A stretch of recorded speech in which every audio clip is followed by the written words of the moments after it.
A very good evening to everybody watching this. This is your host Ashutosh from aidbees, and welcome to another episode of our insightful podcasts. July is being celebrated as the Disability Pride Month all across the world. And today we have three experts from three different spectrums of disability awareness with us to talk to us, to have a discussion on what we are calling decoding disability awareness in India. Now, before we move on, I would like to welcome all our speakers. We have Alma Chopra with us. Alma, welcome to aidbees. Thank you. We have Zahra Gabuji with us from Point of View, Bombay. Zahra, welcome to aidbees. Hi, thank you.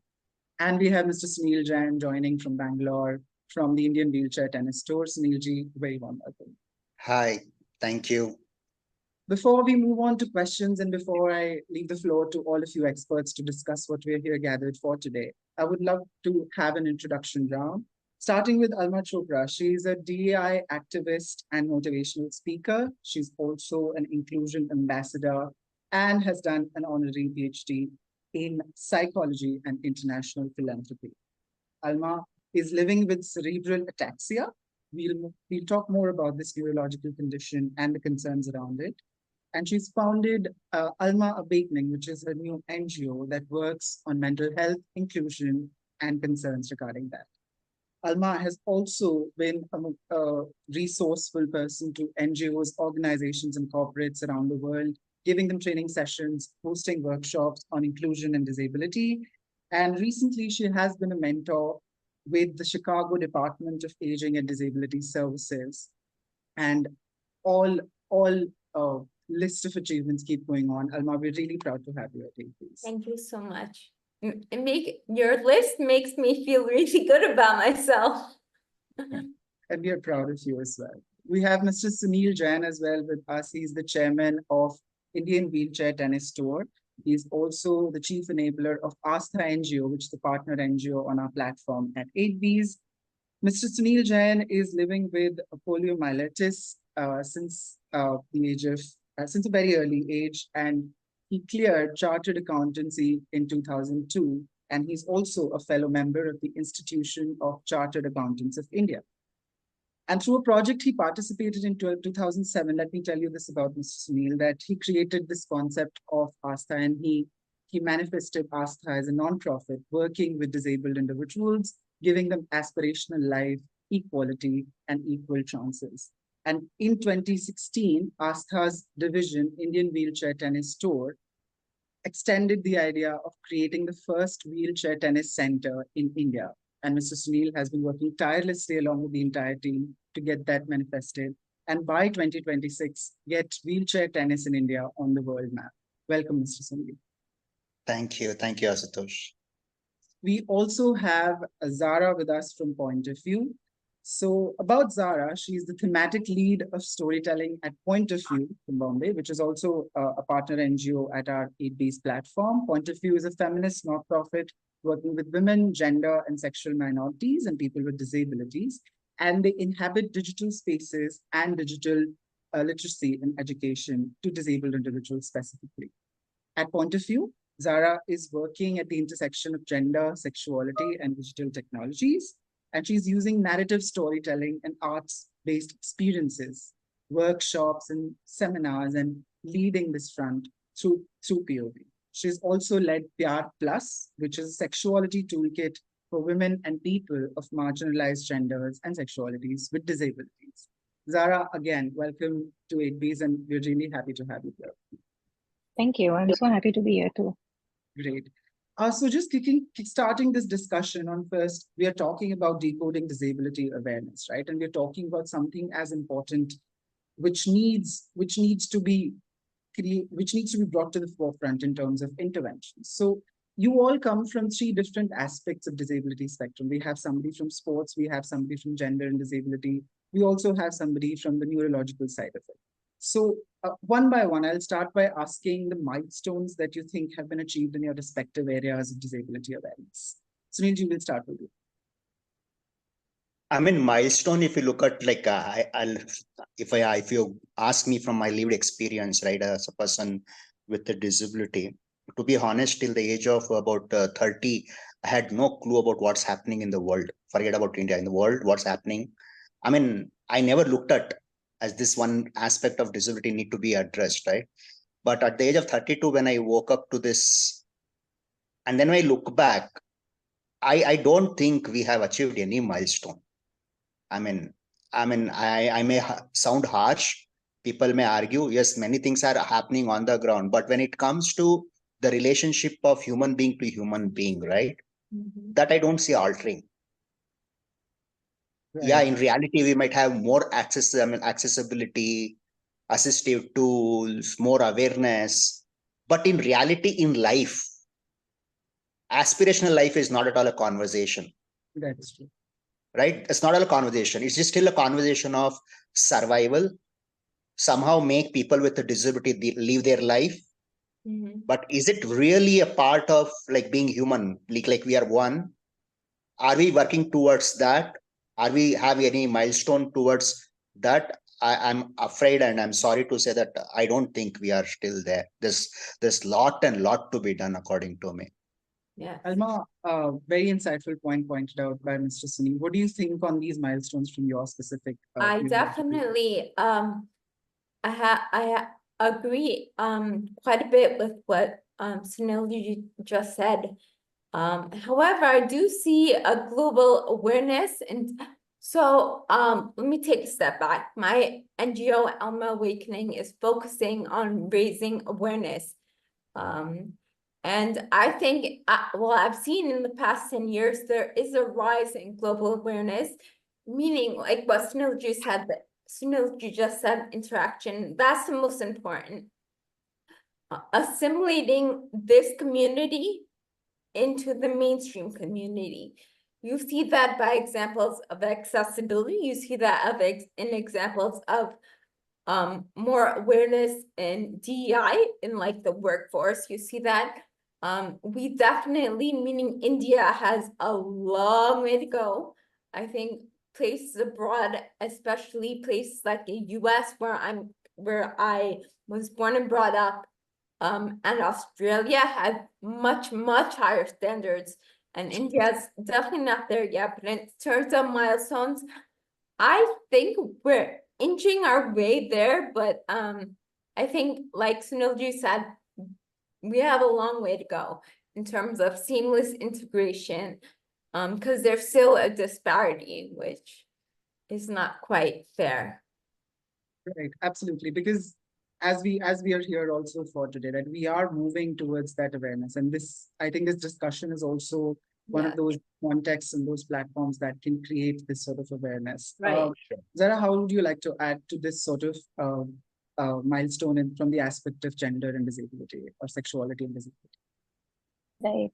Okay. So, I was just thinking about what Alma and Mr. Sunil said, and I do agree. We still have a long way to go, in the sense that, I mean, when you look at the intersection of gender and disability also, like given the kind of society we live in, which is, patriarchal also, one of the things we see, and also this is also in our work with, young women with disabilities as well, is that one is that you live with disability stigma, and then you also live with the fact that you're a woman living with a disability, and there is that stigma as well. And there are so many stereotypes and so much bias that exists in mainstream media, right? That exists all around us, that that women are always fighting, right? And if you're someone who lives with a disability, you're fighting two folds also, so it's just a constant battle. And then it's I think one is you're fighting for basic accessibility, like I'll just give the example of the city that I live in. I live in Mumbai, and it's very few places are actually accessible, like I have friends who are wheelchair users, and there are actually very few places that they can visit, and that will be comfortable, that will be accommodating, right? So just from one is physical infrastructure, right, which is not accessible at all. But one is also how we understand bodies, right? How we understand mental health, or how we understand, psychosocial disabilities, how we understand invisible disabilities. So, yeah, there's just a lot of stereotypes that we are still navigating. And when it comes to sexuality also, like, like just being Indian women, it's like the first goal is to get the girl married, right? And then if you're someone with a disability, is marriage, love, romance, sex, is that even part of your life? Right. Right? So there are a lot of biases and stereotypes to still And tackle. yeah, So when we if yeah, I sorry. can just respond to Zahra, that's a very interesting point. Being from the West, I was double minority, being brown skin, number one, and then number two, having a different ability. Then when I came to India, I was like, oh no, now I'm the third minority. It's women, right? Because if you really look at it in society, if you go in society here, the culture, like you said, is patriarchal. So regardless, the male always receives the attention, always has the authority. And it's interesting that you say where you're from, which is Bombay. There's not enough accessibility. I find that very interesting because Bombay is, I think, right after Delhi, and Delhi actually not have great accessibility either. But as a metropolitan city, you should be one of India's frontrunners, meaning if India as a whole tries to resemble the Western culture, your frontrunners, which is Delhi and Mumbai, and the very first should be the ones that have the exemplary accessibility and technologies that assimilate all communities. And in terms of gender, while the awareness is growing, there is definitely a long way to go. I just myself read a paper about sexuality and the intersectionality about gender and people with different abilities, and I found that very interesting. But the Indian culture is very traditional, so number one, by default, I think the culture doesn't readily accept different genders, right? There's going to have to be more education and awareness around that. Right. And I think once that education is there, only then maybe will India step up and broaden its sense of thinking. Right. Sunilji, you are also from a metropolitan, and this discussion is, of course, going towards that direction in terms of accessibility and in terms of how the stereotype is created around. And of course, Bangalore again comes as a metropolitan itself. Wherein moving just beyond awareness about this, let's move on to the discussion of how awareness is created around disability concerns. What do you think is the next step for people around accessibility? What do you think like the world is moving towards with regards to the next step or action? I think there's something called listening, right? Human being get to thrive in somebody's listening is what I believe. And there's a lot of science around it, right? And to my mind, what according to me is next is more than or equal, if not less, is to actually have heart-to-heart conversation with people. Leadership lose that. That leadership who are working for people with a disability, I know there are a lot of things to be done, right? There are a lot of fights to be fought. There's a small thing for which we need to fight. In the whole is so overwhelming that we lose the sight on heart-to-heart conversation. We don't just pause. We just don't pause and really have conversation with the communities. And I think if that can be empowered, more spaces for conversations are created. Let's speak. I mean, that's about it. Let's speak. Solutions will come. We will co-create the solution. But what's happening is there's a lot of investment without really having the thinking cap on, really looking at where what is required. For example, if you take the election accessibility, right? Activist and the law says all the booth shall be, all the polling booth should be accessible, right? I said, that's great idea. But for a country like India, can't we just have data about where people are? It's so easy to my mind. And then make available what is required at that particular booth. Why do I have to invest so much in every booth and waste the resources? Thousands and thousands of wheelchairs are now getting wasted. Now they are thinking to distribute the wheelchair. Now you will distribute the wheelchair. You don't know whether that wheelchair is usable by that individual or not. Just because there is a chair, you will distribute it. But there's no real heart-to-heart conversations available in the spaces is what I think, and that's according to me the most crucial thing. Absolutely. I At think all that, level. I mean, at all right. level. And that heart to heart is also very required, because that also sort of helps in, removing these sort of stereotypes or these taboos that have been talked about, right? Exactly. Right. And I think when we talk about sports also, Sunilji, gender becomes another filter that comes into picture. So I think all the fields that you come around from, be it neurological, be it gender, be it sports as an accessibility point, all of them do like point towards this very important factor that access point needs some action, right? That Yeah. Alma, what do you think about that?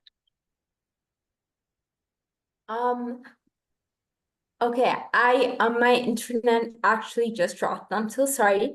But the question was on how do we build awareness, correct? Yeah, about bringing action-based accessibility into picture. Okay, again, I'm so sorry. Okay, my perspective is doing exactly what Ashutosh you're doing. This is how you spread awareness. I did an event last year on awareness in a local mall.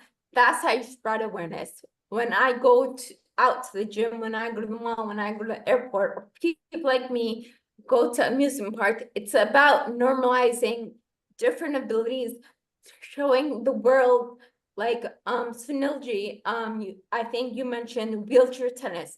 That is amazing, showing the world that this community is no different than the mainstream community. It's about normalization, right?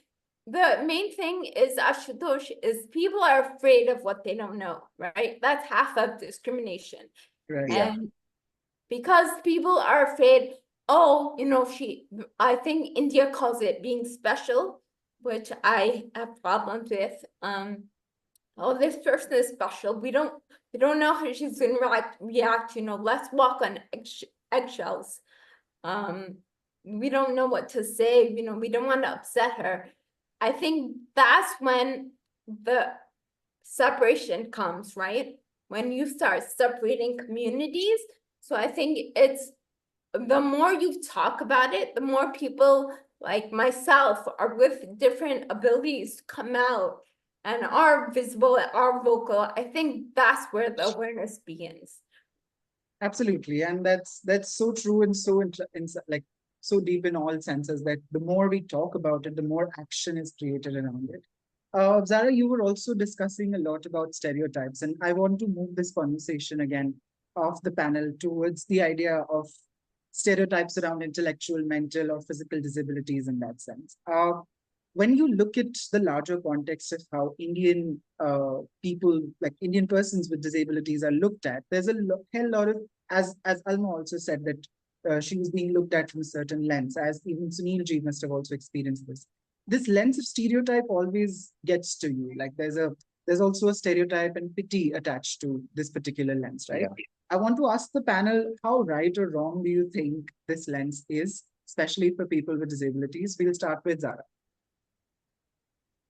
Um, at the beginning, Mr. Sunil talked about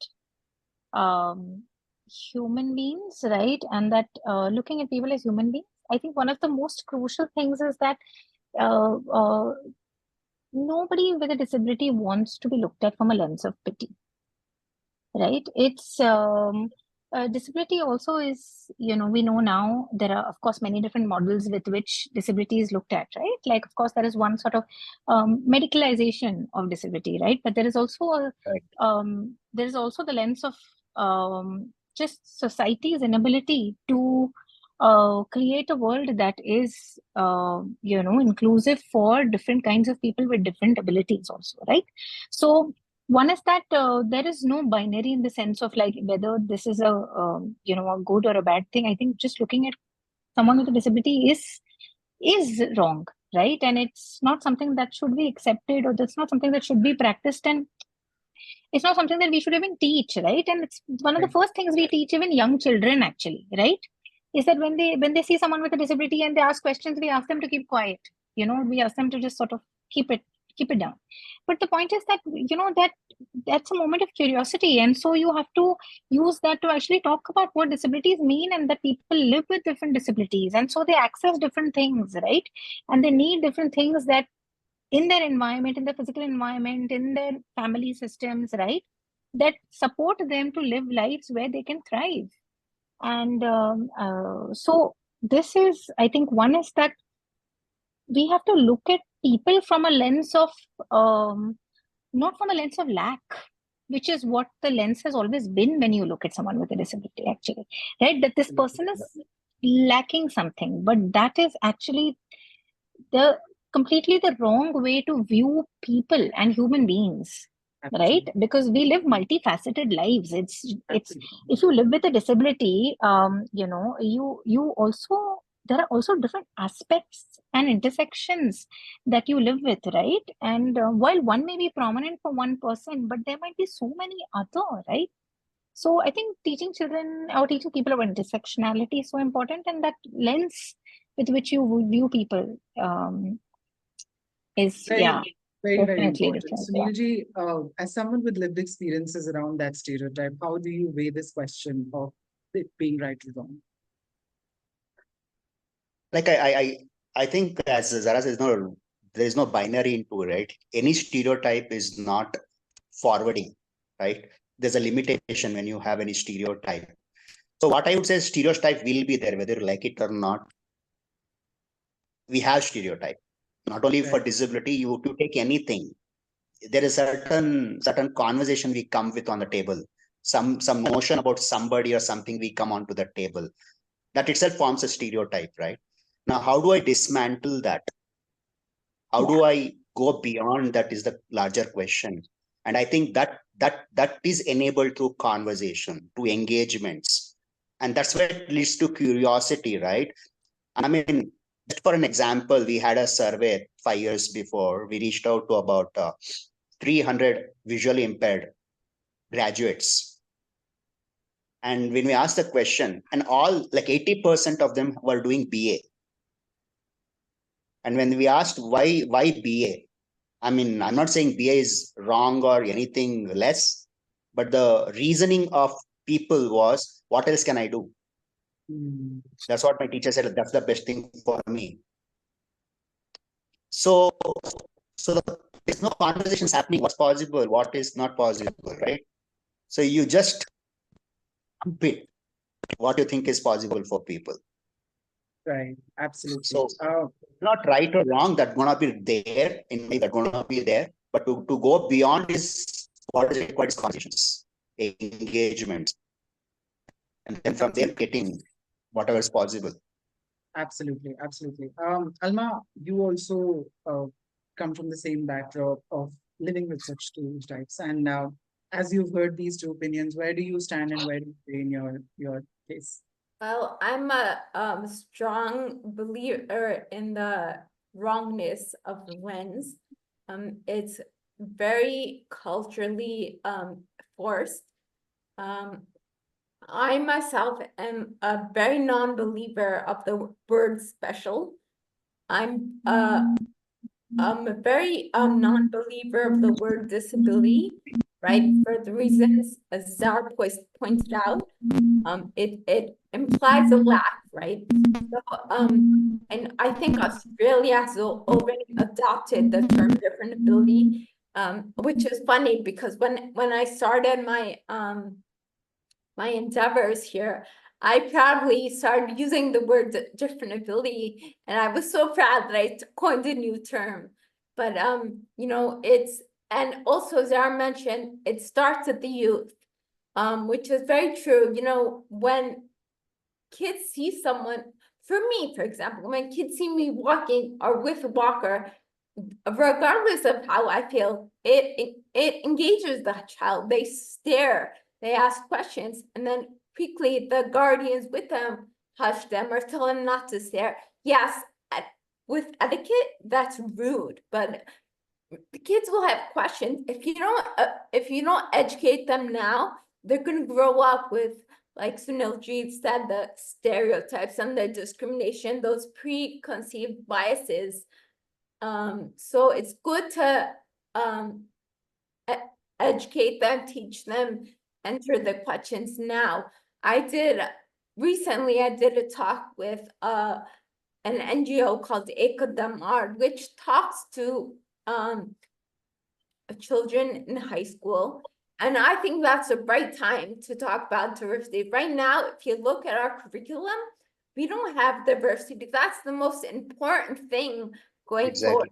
Diversity not only is important in accepting, but like Sunil said, it opens up the mind. Those biases that you have, when you don't have those biases, you can experience more, you can think about more. And right now, with all the biases that the Indian culture has, we have too many blocks going on.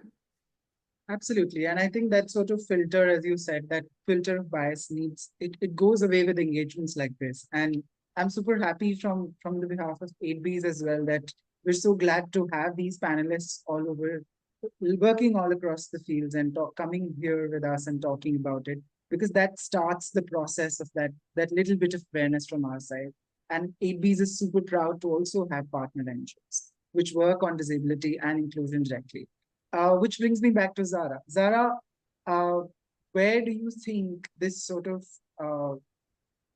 contribution of this awareness lies with regards to like teaching or giving more education around disability awareness? Because you work on education, your work is largely around teaching about the intersections of disability through storytelling.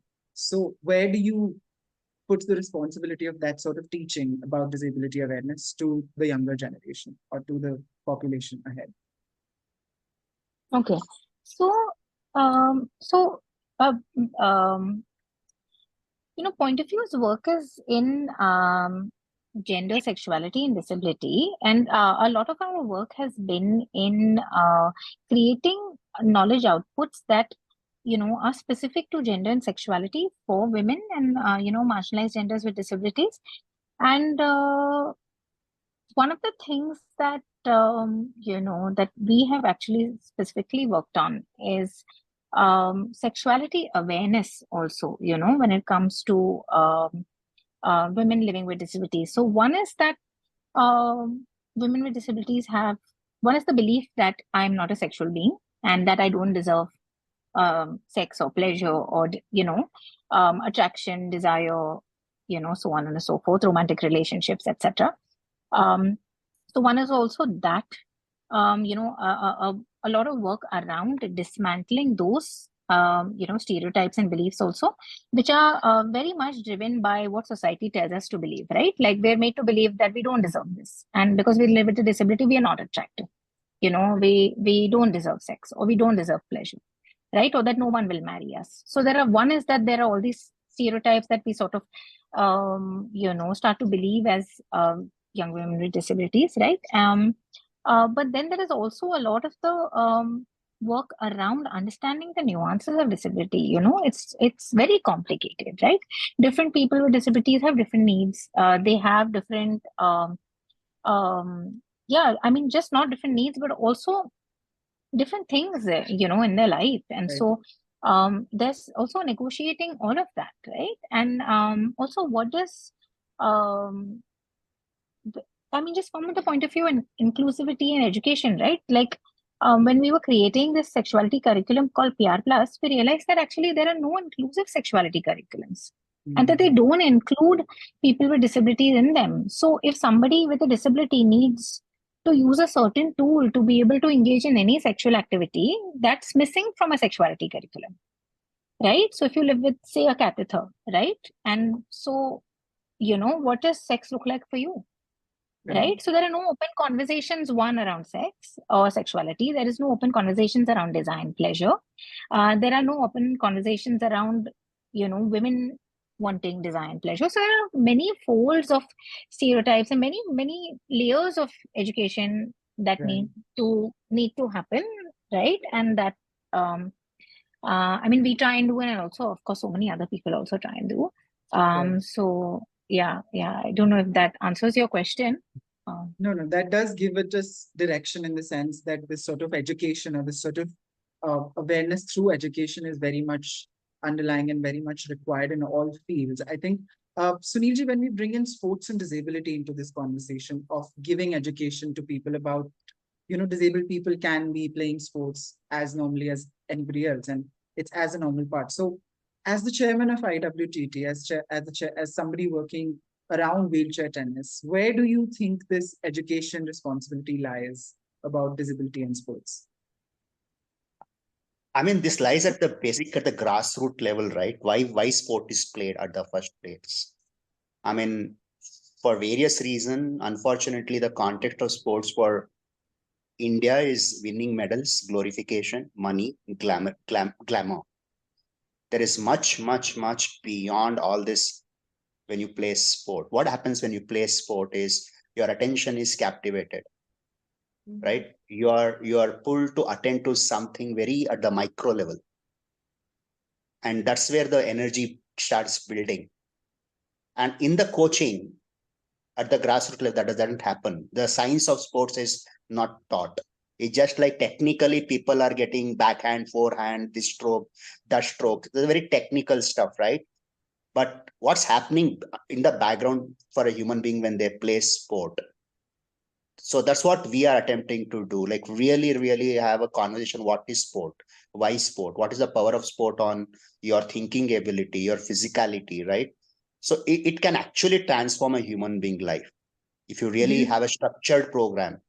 right, do you think that is difficult or different for people with disabilities dealing with sports? Absolutely no, absolutely no, absolutely no. Adaptability will be there, right? The rules may be a little different here, but the science remains the same. Right. The context remains the same. There is absolutely no difference. Absolutely. And that's also important because, again, the education largely stays the same with regards to adaptability and awareness. Alma, where do you place this adaptability that and education that both Sunil and Zara just talked about? First, I want to say I'm so happy to be part of a panel with such such wise fellow panelists, because I have everything that Zara and Mr. Sunil just said. I totally agree with. In terms of sexuality, I did a little work on that too. I did a couple of sessions with people from the LGBTQ community, and also I don't want to say a professor, I want to say a researcher in this intersectionality of sexuality and disability.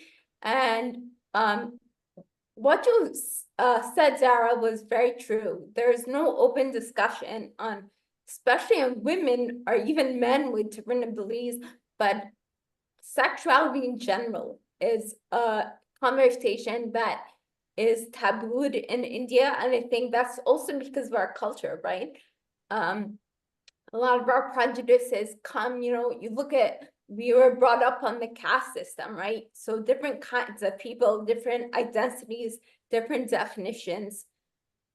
So there's a long way to go for India to get around the stereotypes and to have a broader sense of thinking. But then coming to what Mr. Sunil just said, there's no difference in sports. Yes, India right now looks at the glorification of the sport. No one looks at I want to say the more intricate aspects of the sport, which is sports enhance mental health in many ways. And just engaging in a sport, I myself engage in sports, not at that level, but it gives you so much as a person with a different ability, of course, but then also as a person who doesn't have a different ability. There is so much that the sport gives you aside from a trophy at the end of the day. Right, absolutely. And that's very true that that sort of platform making through this education or through understanding that sexuality, sports, or neurological conditions, all of them fall in this similar spectrum of wanting to create a platform or wanting to create a conversation around something as important as awareness for disability. Now, this conversation has been really insightful so far, but I want to also move into the intersections of what you all have been doing specifically around the areas of disability awareness that you work with. Zahra, about gender and disability, right? This is also something that, as you already said, that it's a twin blazer in that sense. It's a twin sort of facade, right?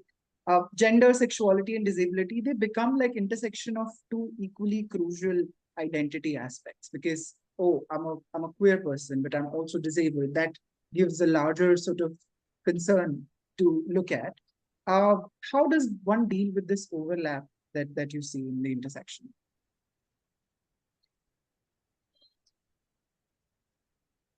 I mean, any other way you deal with human beings, it's, one is that it's, I mean, in terms of, I think I'm also struggling to understand your question a little in terms of like when you say deal, what do you mean?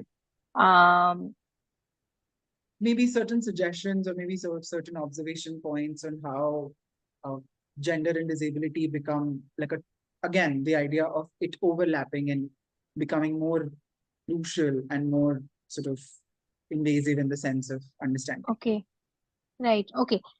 So of course, one is that there is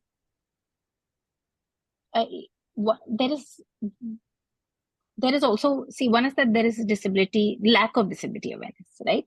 And then of course there is the intersection of gender and disability brings, like we talked about, right, a lot of stigmas and stereotypes also that need to be dismantled. We have to reimagine and look at what is disability affirmation, right? And what does that mean? Like, what does living with a disability look like, really? And I think that has to do with actually meeting like people like Mr. Sunil, like Alma, right? People who live with diverse disabilities, who come from diverse intersections. So one is to, I think, definitely have and visualize a lot of the intersections that exist, right? One is that there is the gender and disability spectrum, but there could be so many other intersections, right? That there's the intersections of, caste, gender, and disability, right? That Alma also talked about. That make it so much harder, one, to live in a country like ours. But so one is that we need right kind of representation, that is disability affirming, that is sex positive, that is gender affirming, that shows us that people live lives that are full and that are thriving and that are meaningful and that are with so many different interests. Currently the kind of representation we see even in movies or across us in stories, etc., are of again lack, right? Or are of like because who is making these stories, right? That is also like a question to ask, is like, who is writing these stories? And these are not written from people's lived experiences also. So one is that, of course, I'm not saying that the challenges are not there, and I'm not invisibilizing that. Of course, there are so many challenges also, right? Because we live in a society that is not equipped. So there are so many challenges. And of course, there are just so many things to talk about within that. But I think I definitely want to emphasize on the fact that there is actually very little representation, and that's what we try to do in the sexuality toolkit that we created, is that it's actually a curriculum that is driven by lived experiences. So it is actually young people with disabilities or people with disabilities talking about how they've navigated relationships or how they've navigated conversations around attraction or sex. Absolutely. Or romance. How did they figure out what attraction is like for them? Being a queer person, what did that mean? How did they figure out that they were queer? And how their bodies are actually magnificent. What does it mean to live with a mental health condition? And then also, like, how does that impact your relationships or, your ability to feel desire, pleasure, so on and so forth, right? So it's a curriculum that explores the nuances of sexuality and gender, and but is driven by the voices of people with disabilities. And I think that's important, representation. Yeah, of course. And that's where I think the intersection or the overlap is exactly what I was talking about, that there are ways to cater through and there are ways to go Yeah. through it, understanding both identities at the same time and in similar contexts. Wonderful discussion this has been. But Sunilji, I want to ask you now, in terms of as the chairman of IWTT and as somebody having so much of sports and sports for the disabled specifically around, how do you sort of imagine the future of sports for disabled individuals, specifically in India? Is there an optimistic way that you see? Yes and no, both, right? I mean, yes, because we are really committed that we create an ecosystem, really harness the true power of sport for people, generally for people. Yeah, we are working for people with a disability, but our intention is to have ecosystem that truly harness the power of sports for people. Now, this will take a lot of work. I mean, bringing all the ecosystem stakeholders together, working on it. I'm really optimistic. I'm not just hopeful or optimistic. I'm really committed. We are really committed that at least the wheelchair tennis, another 7-8 years, India shall have a excellent ecosystem. And I'm hoping that other sports will have more opportunity to talk with other sports ecosystem and build it up. I'm really hopeful. Absolutely. There's an optimistic way forward for the awareness and the sort of education that we're also talking about here. And it's so wonderful to see people like you three working with your respective organizations to bring forth that sort of optimism. And as somebody who's an observer largely, or who's an ally to the disabled community, I do believe that it makes me very hopeful and it makes me very curious to see what all is to come in these forthcoming years. Alma, coming to your specific One last point, Ashutosh, if I may add, right, Yes, which I please. think is very critical and important for a country like India, is to keep knocking the door of policymakers Yes. and keep advocating for what you think should be required. Keep sensitizing them. I mean, they may not hear, they may not understand. The whole language is messed up at the top, right, about disability, and the language is messed up. I mean, but you can't just take away, withdraw from you, because if you can influence that, the velocity with the impact can happen is enormous.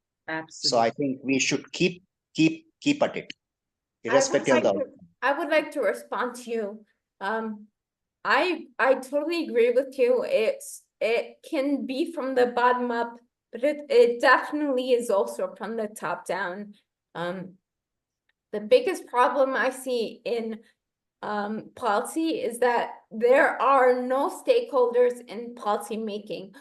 Whether you take advice from people with different abilities, whether you observe people with different abilities or in their environment, it can never be the same as lived experience.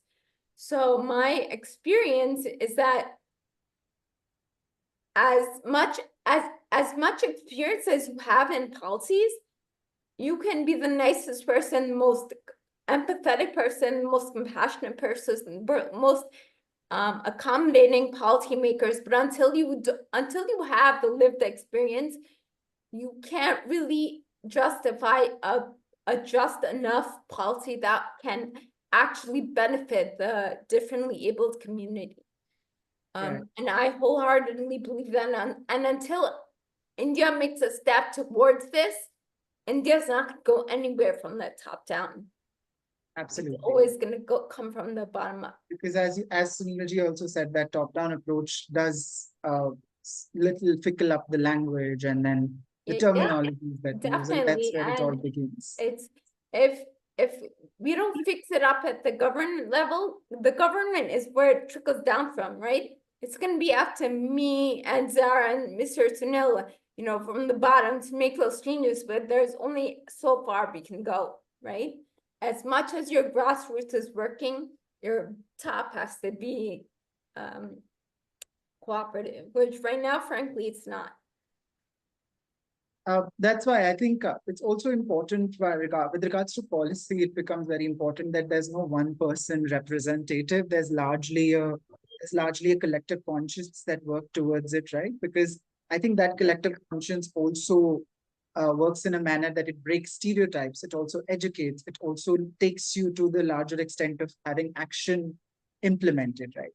So I think, again, as you said, Alma, and also Sunilji, that just one person representative or one personal sort of context wouldn't work. Rather, a collective conscious is required for the policy change, right? Yeah. And this also brings me to understand a lot about Alma. This is towards you. I also want to just understand from you because there are a lot of conventional training techniques for this particular whatever we've been discussing with regards to counseling, with regards to accessibility, especially with someone having a neurobiological condition or a neurological condition. Uh, how do you think that these conventional training and counseling methods are going on? Because uh, like how's the way forward to these training methods and counseling methods according to you? Given we've talked about education, given we've talked about awareness, where do you see that sort of counseling and conventional trainings going towards? So one question, you're talking about counseling as in psychological counseling for individuals with different abilities? Yes. Okay. Well, see, right, there's, so I am a life coach. But there's a difference between a life coach and therapy. So traditionally counseling looks at, take me, for example, I'm unable to walk independently at the moment. So you look at me, okay, what's wrong with her? Where did she get those blocks? What trauma did she have in the past? So trying to heal me from my past experiences. Whereas what life coaching, what we do in this kind of coaching is we look at future. So I look at the strengths, whether it's an individual like myself who has a different ability, whether it's an individual like you, right? Instead of looking at how it can heal you, I look at what your strengths are, right? Everyone, regardless of your ability, everyone has blocks, right? But always looking at your blocks and your inhibitions and what you can do and trying to heal, that's past, right? Yeah, you always have to look at the future, right? How can we progress? And that's the only way we can do that is by harnessing our strengths. What can we do, right? That gives us confidence. That gives us the reassurance that yes, we can do it. We're able to do it. So, so I am a life coach, which is one aspect, but I'm also a awareness activist, which is another aspect. So life coach, yes, it works on the individual. Again, we'll take my example. We work on my strengths. How can I proceed? Despite having a different ability. However, the other aspect I work on is awareness, right? Because awareness is just as important. And the awareness, I'm not talking about the awareness of what my rights are as a differently abled individual. I'm talking about the awareness of society. How do my friends look at me? What does my family say about me? What does the media say about me? This is 50% of whether you're differently abled or if you're even in the mainstream society, 50% of your conceptions, preconceived notions, how you think about yourself, your ideologies come from these outside forces. So in terms of differently abled, that's my, right now, that's my priority. It's how to bring awareness to the mainstream community, to society, to maybe to policymakers, so that they will normalize us, understand that we all may have different needs, but we also have strengths, right? As a differently abled individual, you call me disabled, and this means I have a lack somewhere. However, just because I'm unable to balance properly, my sense of hearing has heightened because I compensate for my ability to not really walk. So, by calling us disabled, you guys are overlooking our abilities that even the mainstream society doesn't have. And that's that's unjust and that's not fair. That's, I think, a very important concern and a very, I would personally say, a very eye-opening sort of context that we are ending this conversation at. But we've been having a really great time understanding various spectrums and various concerns of disability. And as you said also, Alma, in the middle, that what can we do is the question that this discussion should leave us all with, because as people coming from different spectrums of teaching about disability and dealing with disability, I do think that you three and your organizations also bring a lot to the table, right? It brings a lot to discuss. It brings a lot to educate. It brings a lot to collectivize it. Before closing this discussion off, I would like to just go one by one to you and just get your one-liner closing statements to what you want to tell to our audiences as somebody working in your respective fields. Sunil ji, will start with you. I mean, heart-to-heart conversation. There's no replacement for it. Just focus on heart-to-heart conversation. Let's have more conversation. Period. Absolutely, Zahra.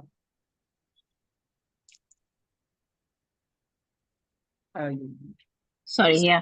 I think it's I think being curious and inviting audiences to explore intersectionality in a deeper way and really engage with it in a deeper way, and not from the position of me versus them, but more from like a that each individual sort of comes with so many different facets, and it's understanding people, in a more nuanced way. Right. Alma, anything you want to conclude? My closing statement is that we're not disabled, we're differently abled. So please respect us and treat us that way. Absolutely. And that's a very inspiring and motivating point to close this conversation. Personally, I have learned so much about so many different spectrums of disability awareness and people with disabilities. But one thing that I can surely tell all of you as well, and everybody to watching this episode as well, is that there's a common collective awareness that needs to come about from every section of life. And you need to understand that this is also a lived reality. This is also a lived experience that a lot of us and a lot of people might be dealing with. What we need and what largely the world needs is kindness, is support, and is something called collectiveness. So, and at aidbees also, we prioritize kindness as our first virtue. And we have partner NGOs on our platform working on so many social causes, but having that collective thought of being kind and making the world a kinder place at our hearts. So with that, I would like to close this discussion. Thank you very, very much, everybody. I would like to thank Zahra, Sunil ji, Alma ji, all of you for being here and giving your very precious and valuable thoughts. Thank you so much. I'll join you for another episode of the aidbees podcast. Keep watching and subscribe to our channel. Bye-bye. Thank you. Bye. Thank you so much. Thank Bye. you. Bye. Thank you so much. Bye. Thank you.